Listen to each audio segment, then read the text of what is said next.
Have you ever wondered how a big global climate agreement, one signed in Paris or Kyoto, actually affects a specific forest or a savanna thousands of miles away? Well, that's exactly what we're going to do today. We are connecting those dots. We'll trace the entire journey from the birth of the global environmental movement right down to the incredibly diverse biomes of Brazil to see exactly how it all fits together. So, where does a story like this even kick off? When did the international community as a whole first really sit down and go, okay, we have a problem? When did our planet's health become a serious political issue? You have to go all the way back to 1972 in Stockholm, Sweden, the United Nations Conference on the Human Environment. It was a complete watershed moment.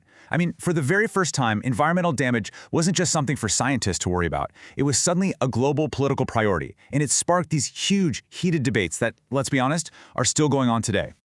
So this first part of our story, it's really all about that big global wake-up call. It was about taking the environment from the sidelines of the discussion and shoving it right into the center of the international stage. And, probably the biggest thing to come out of that Stockholm conference, the thing that really stuck, was the creation of UNEP, the United Nations Environment Program. This was a total game changer. All of a sudden, the environment had its own permanent, dedicated agency inside the UN system to coordinate research, policy, and action on a global scale. And hey, if you want proof of how important this was all becoming, just look at who was in the room. In Stockholm, you only had a handful of world leaders, like Olof Palme from Sweden and Indira Gandhi from India. But fast forward 20 years to the Earth Summit in Rio, and you've got this massive gathering of heads of state from all over the world. That change in who showed up, it speaks volumes about how central the environmental agenda had become. Okay, so the world's finally paying attention. What's next? Well, you have to build a framework, right? A system of rules and agreements to actually manage these huge global challenges. This is the era where what we call environmental governance was really forged. And you can trace this whole evolution right here. You see that initial spark in Stockholm. Then you get the truly foundational Rio Earth Summit in '92. After that came the Kyoto Protocol in '97, which was the first attempt at legally binding emissions targets.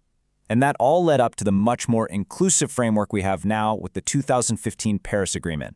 Each step was built on the one before it. Rio 92 was, wow, it was just incredibly productive. It gave us Agenda 21, this massive action plan for sustainability.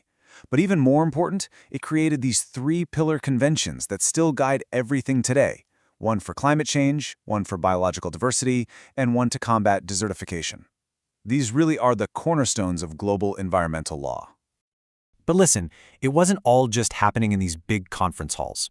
At the exact same time, some really powerful new ideas were popping up, and they would fundamentally change how we think about the relationship between our economy and the environment. So the first big idea that really shook things up came in 1972, the same year as Stockholm, by the way. A report called The Limits to Growth used these new computer models to ask a terrifyingly simple question. Can we have infinite economic growth on a finite planet? Its conclusion, that we couldn't, was the initial alarm bell that sparked a massive global debate. So if that report was the problem, sustainable development became the proposed solution.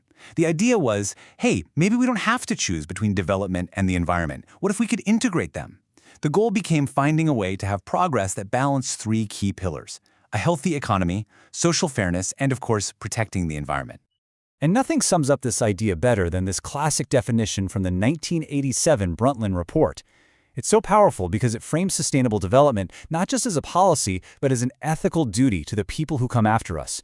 It's all about that critical balance between what we need now and what they're going to need later. All right, so let's pull all of this back from the global stage and bring it right down to Earth. We've got the frameworks, we've got the big ideas. Now let's talk about a country that is just ground zero for all of these challenges and opportunities: Brazil. And really, to get a sense of why Brazil is so critical, this one number says it all. Almost half, 45% of the entire country is covered by the Amazon basin. The scale is it's immense. And remember, that's just one of its vital ecosystems. But here's the thing. It's so easy to just think Amazon when you hear Brazil. But the country's ecological diversity is absolutely staggering. You've got the Cerrado, this huge savanna often called the birthplace of waters because so many of Brazil's major rivers start there, and it's under huge pressure from agriculture.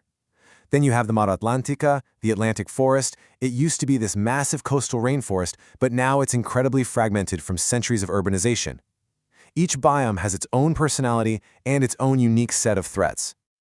Okay, so here it is, the final piece of the puzzle. How do those massive global agreements we've been talking about actually translate into real action on the ground in places like the Amazon or the Cerrado?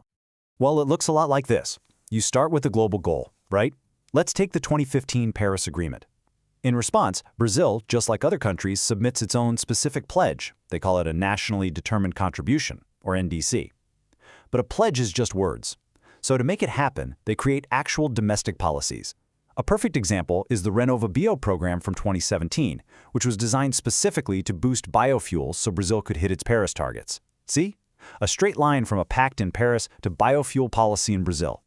And all of this, from Stockholm in '72 right up to today, it leads us to this massive fundamental question for the future. Brazil absolutely has the sovereign right to develop its own resources. But it's also the guardian of ecosystems that are critical for the entire planet.